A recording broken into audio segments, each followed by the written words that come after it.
बिहार में मुख्यमंत्री रोजगार योजना का शुभारंभ। पीएम मोदी ने वीडियो कॉन्फ्रेंसिंग के जरिए योजना लॉन्च की। लाभार्थी महिलाओं के खाते में 10-10 हजार रुपए ट्रांसफर किए।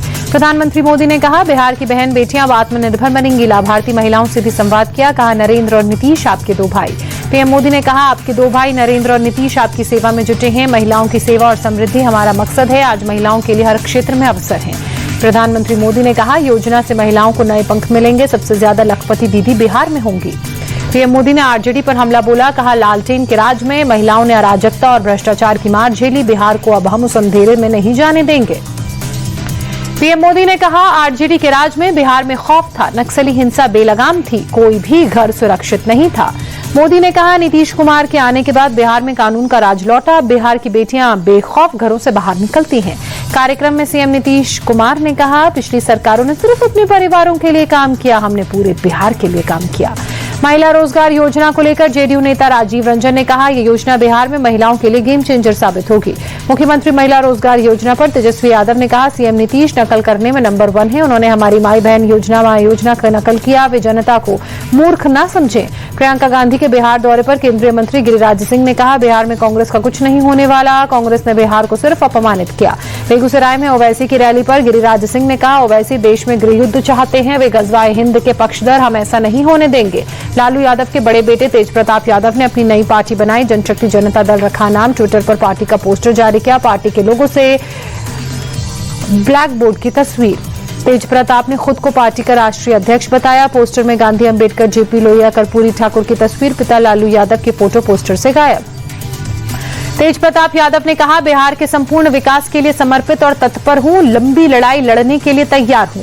महाराष्ट्र के बीड में आई लव मोहम्मद कार्यक्रम में सीएम योगी को मंच से दफनाने की धमकी। मौलाना ने मंच से योगी के खिलाफ अपशब्दों का इस्तेमाल किया। सीएम योगी को बीड के माजल गांव मुस्तफा मस्जिद आने का चैलेंज। योगी के खिलाफ जमकर भड़काऊ बयानबाजी हुई।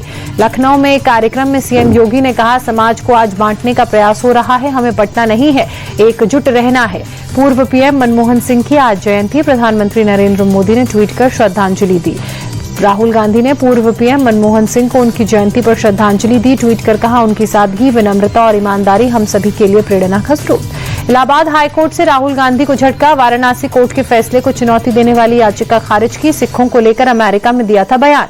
पश्चिम बंगाल के पूर्व शिक्षा मंत्री पार्थ चैटर्जी को जमानत मिली। शिक्षक भर्ती घोटाले में कलकत्ता हाईकोर्ट ने जमानत दी। श्रीनगर में उपराज्यपाल मनोज सिन्हा ने डीजीपी, मुख्य सचिव और सेना के उत्तरी कमांड के साथ बैठक की। कमांडर के साथ इस बैठक में सुरक्षा, कानून व्यवस्था को लेकर समीक्षा। भारतीय वायुसेना को रीढ़ कहे जाने वाले मिग 21 फाइटर जेट की 62 साल बाद D commissioning ceremony. Chandigarh airbase में दी गई विदाई। विमान की सेवाएं अतिरिक्त तौर पर आधिकारिक तौर पर खत्म। 1963 में इंडक्ट हुआ था। विदाई समारोह में एयरफोर्स चीफ ने 6 जेट्स के साथ आखिरी उड़ान भरी। स्क्वाड्रन लीडर प्रयास शर्मा ने भी फ्लाई पास्ट में हिस्सा लिया। 62 साल की सर्विस में सुपरसोनिक मिग 21 ने 65, 71, 19, 99 के करगिल युद्ध में अहम भूमिका निभाई। 2019 में बालाकोट एयर स्ट्राइक में भी निभाई थी महत्वपूर्ण भूमिका। मिग 21 के रिटायरमेंट सेरेमनी में रक्षा मंत्री राजनाथ सिंह भी मौजूद रहे। तीनों सेनाओं के प्रमुख समेत रक्षा मंत्रालय के कई बड़े अधिकारी भी उपस्थित रहे। मिग 21 के विदाई समारोह में रक्षा मंत्री राजनाथ सिंह ने कहा, मिग 21 एक विमान नहीं है, बल्कि ये भारत रूस संबंधों का प्रमाण है। राजनाथ सिंह ने कहा, मिग 21 शौर्य और पराक्रम की पहचान। वायुसेना की वीरता में मिग 21 को अहम योगदान रहा। रूस के उप प्रधानमंत्री भारत के दौरे पर। दिल्ली में कृषि मंत्री शिवराज सिंह चौहान के साथ बैठक की। कई अहम मुद्दों पर चर्चा।